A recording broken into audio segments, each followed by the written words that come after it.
осы видеода кейбір әріптерді дұрыс айтуды үйренеміз. Мысалы, дәл, сә, ва. Осы үш әріпте тіл шығару керекпіз. Және тіл шықпаса, ол әріптер дұрыс айтылмай кетеді.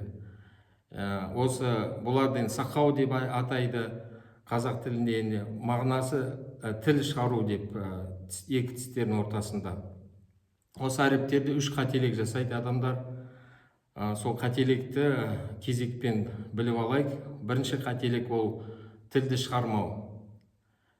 Тілді шықпаған белгісі қалай білеміз, оны қалай білуге болады? Таза саусақты ауызға жақындатқан кезде тілдің ұшы тию керек саусаққа. Егер тисе, онда тіл шықты деген сөз.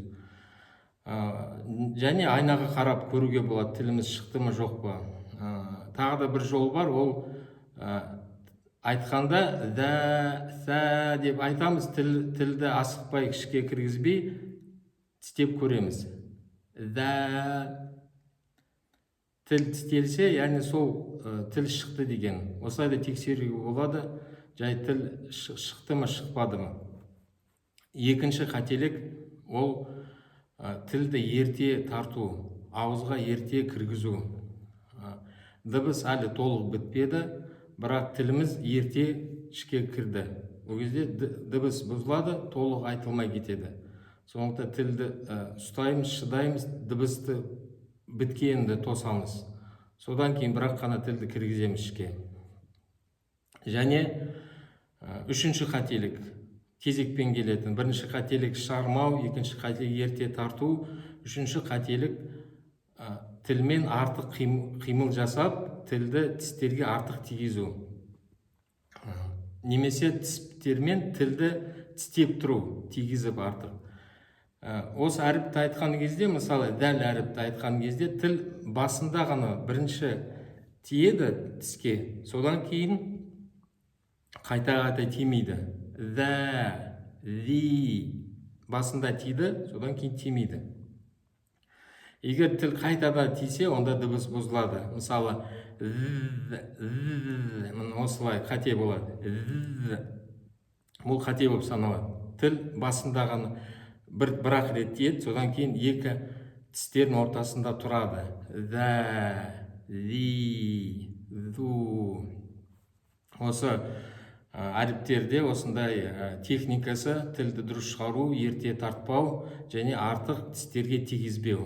Тағы да бір әріп бар, сол әріпте де қиналады кейбір адамдар. Сол әріпті жақсылап түсіндіруге тырысайын. Ол әріп бізде хә әріп деген. Хә, іштен шығатын әріп. Оны айтқан кезде ауаны сыртқа итеріп шығарамыз. Ауа шыққан кезде күшпен, сол кезде ауа жолда қабырғаларды, демалатын қабырғаларды қасығандай сезім болады. Қасып кетеді. Немесе сілкініс болады. Кішігірім сілкініс болып тұрады. Кеудеміз сілкенеді және сондай қасығандай сезім болады. Содан пайда болады бұл дыбыс. Осы әріп айтқан кезде жасалатын қателік ол тамақты іске қосу, тамақ қосылып кету. Егер тамақ қосылса, тамақ қысылып, тамақ жұмыс істеп кетсе, онда басқа әріп болып кетеді. Ол әріп болып кетеді. Деген тамақтан шығатын деген әріп болып кетеді. Деген кезде тамақ қосылмайды, жұмыс істемейді, тыныш тұрады. Сонда ғана бізде әрібіміз дұрыс айтады. Осы әріпті жақсылап түсіну үшін біз мынандай адам баласында бір болатын құбылысты білу керекпіз. Сол арқылы біз түсінеміз бұл әріпті.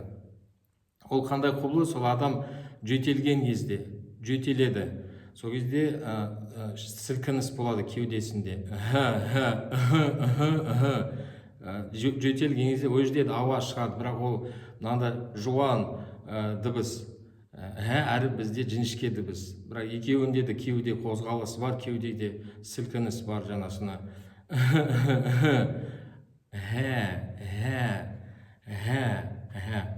қоспаймыз. Осылай әрібіміз осындай осы техниканы толық орындасақ, онда ол әріп бізде дұрыс шығады. Субханак Аллахумма бихамдик, ашхаду ан ла илаха илля анта, астағфирука ва атубу илейк.